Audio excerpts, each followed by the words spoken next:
People in Danville are coming together with the hope of finding answers after the killing of a 19-year-old, Antonio Jones.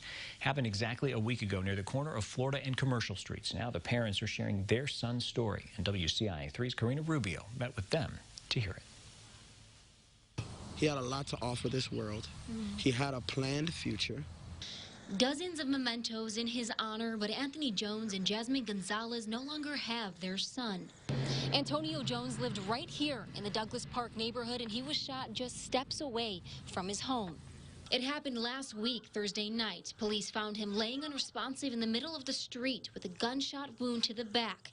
He died at the hospital. Community leaders like the Three Kings of Peace are also feeling this loss. Jones was one of the many young mentees they helped guide in the right direction. We really got close to him is when some boys, up to high school, man, they kind of, trying to recruit him for a gang. We grown to love him.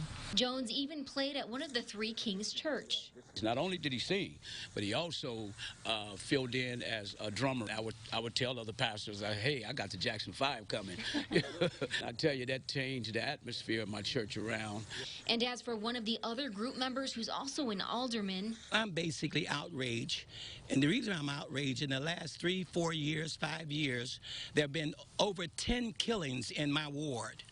the Three Kings of Peace are taking that pain and adding $1,000 to the Crime Stoppers Award in this investigation. What has happened here was our worst fear. And we did everything in our power to avoid that.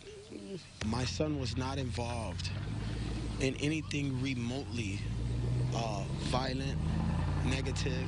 The hurt that you've caused us, you're not going to feel an ounce of that. But I know you feel bad. In Danville, Karina Rubio, WCIA3, your local news leader.